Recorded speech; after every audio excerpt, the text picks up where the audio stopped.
Just a reminder, this is going to be the final video before my vacation. I hope you guys don't forget about me the week I'm gone. I'm going to spend the rest of the weekend trying to get as many videos prepped for next week as I can. More than likely, there's not going to be another upload here on the channel until Sunday, maybe even Monday. My plan after that is to have the next two videos next week released on next Wednesday and Friday. I'm going to be back from vacation on April 16th. I'm going to try and get something uploaded that day. It just depends on how exhausted I am from the trip.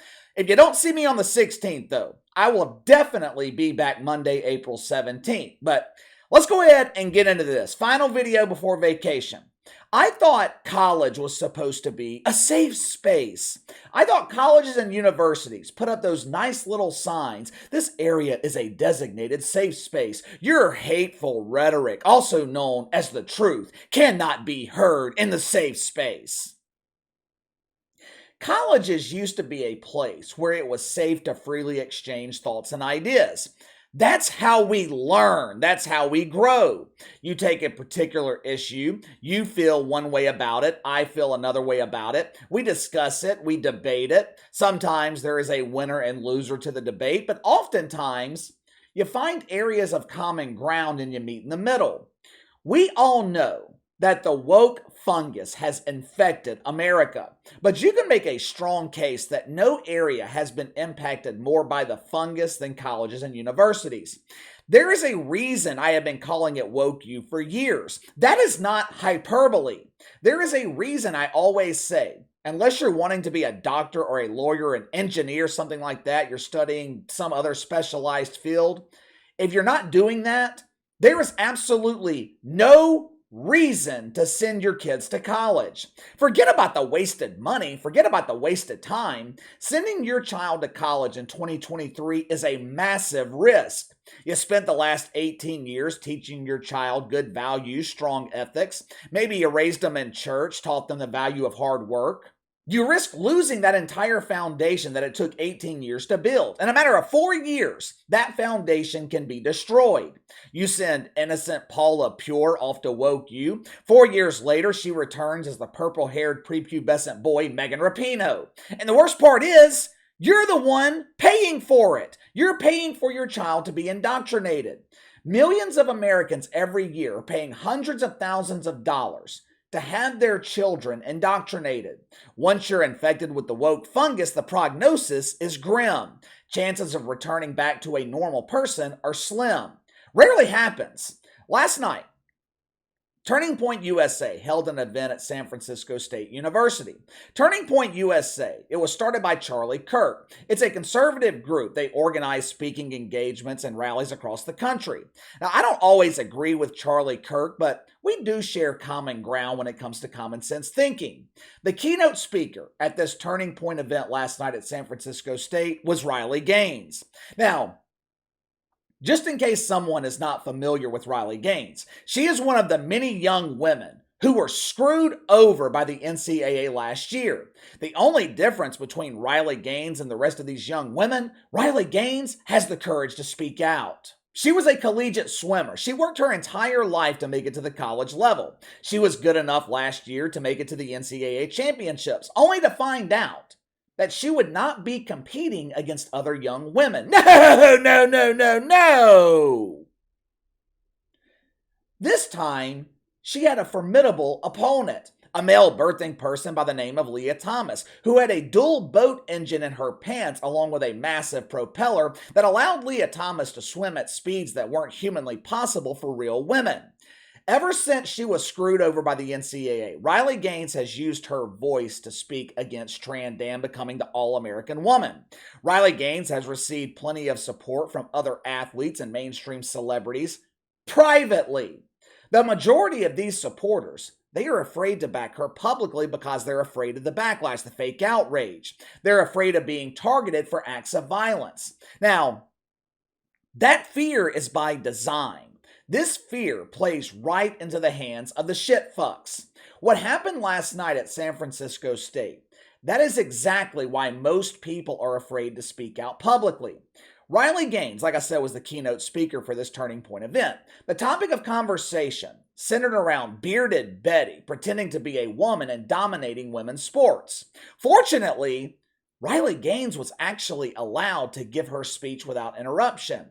I am sure security was high at the event. I would imagine Turning Point wouldn't allow people inside who choose to identify as a shitfuck. But unfortunately, the filth was allowed to wait outside. Once the speech ended, Riley Gaines tried to leave campus. According to her husband, on her way out, she was physically assaulted multiple times by a dude wearing a dress.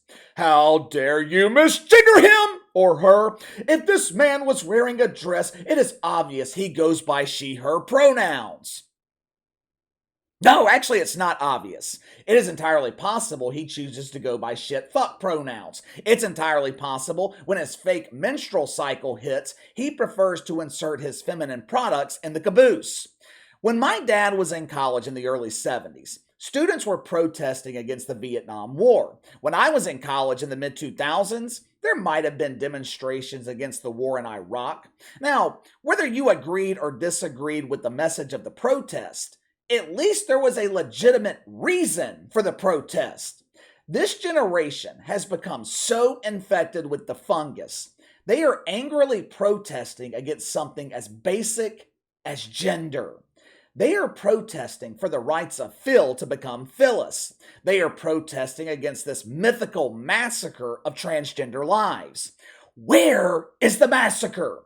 Where is the problem? The truth is, there's not one. But the wanker spankers always have to have a cause. If a cause doesn't present itself, they make one up. Riley Gaines' platform is something over 90% of the country agrees with. Men compete athletically against men. Women compete against women. That novel concept is a violation of the woke commandments and damn sure isn't allowed to be shared on a woke U campus. What is the punishment for this crime? Watch for yourself. Yeah, you fucking transphobic bitch. I fucking see you. Trans rights are human rights. Trans rights are human rights.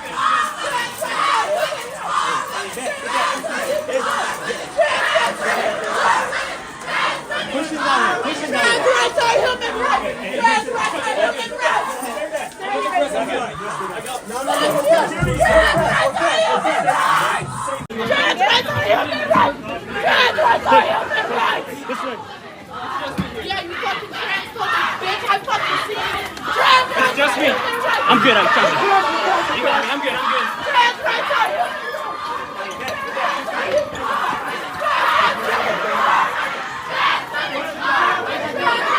I'm coming. I'm good. Trust me. I'm good. Go ahead.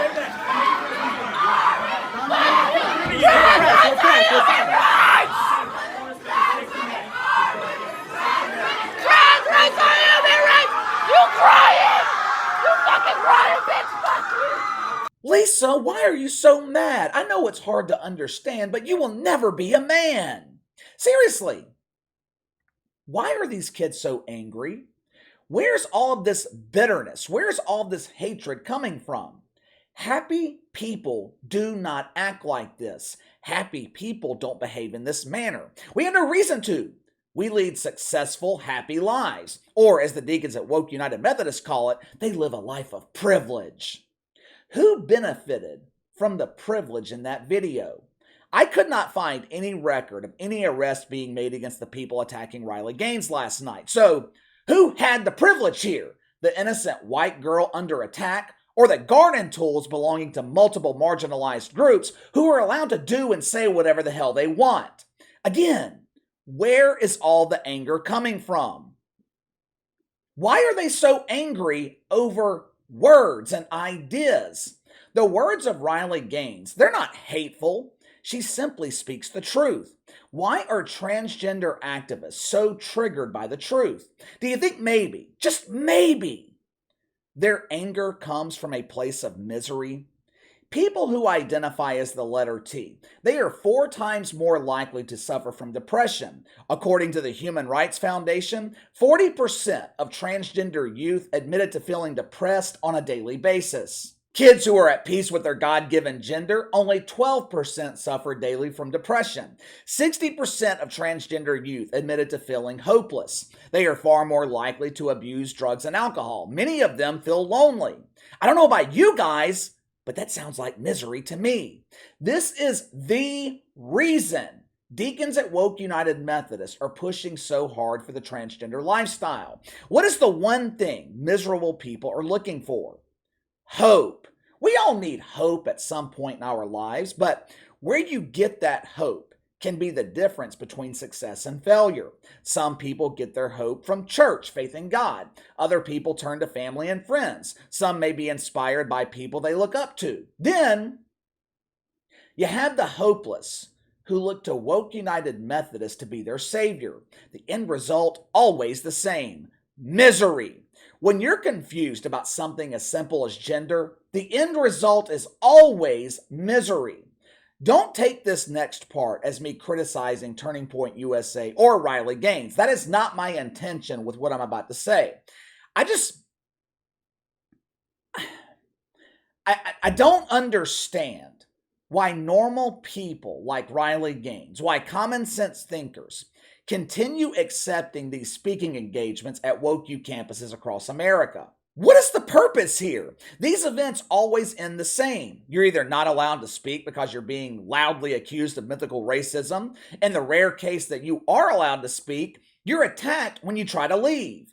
Every event ends in fake outrage.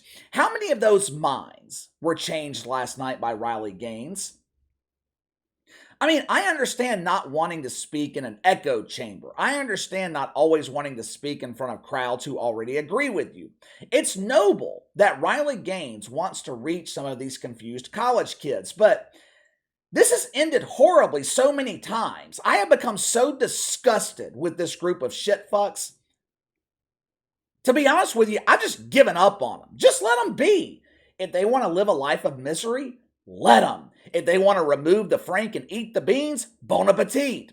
One of two things will end up happening. They'll either grow up one day and realize the error of their ways, or they will continue down this path of misery and destruction. I commend Riley Gaines. This young woman is courageous. It takes a hell of a lot of courage and patience to put yourself in that environment. But where are all the feminists? I feel like I ask that question every day lately. Where are the feminists? Here we have a young woman being attacked by some dangling dong in a dress, and the feminist groups ignore it. They're silent. Guess who else is silent? Guess who else is ignoring this Riley Gaines story? The mainstream media. I have not seen a damn thing from ESP and the New York Times, the Washington Post. Where's the Star Trek virgin, Mike Freeman at USA Today? Where is Nancy Armour? They're supposed to be crusaders for women's sports. How come they're not coming to the defense of Riley Gaines, someone who is fighting to protect women's sports? I guess Mike Freeman is still busy on the Death Star, trying to find a way to convince the stormtroopers to take his virginity with their lightsaber. But give me your thoughts. Riley Gaines assaulted by a man with seemingly zero consequences for her attacker. The woke media ignoring the story. Should normal people quit accepting these speaking engagements at Woke U campuses? You let me know. Sound off in the comments below. Make sure to like and subscribe. Click the notification bell to receive all notifications from the channel. Best way to contact me is by email at btlkc84@gmail.com, KC_BTL84 on Twitter. I'll see you guys later.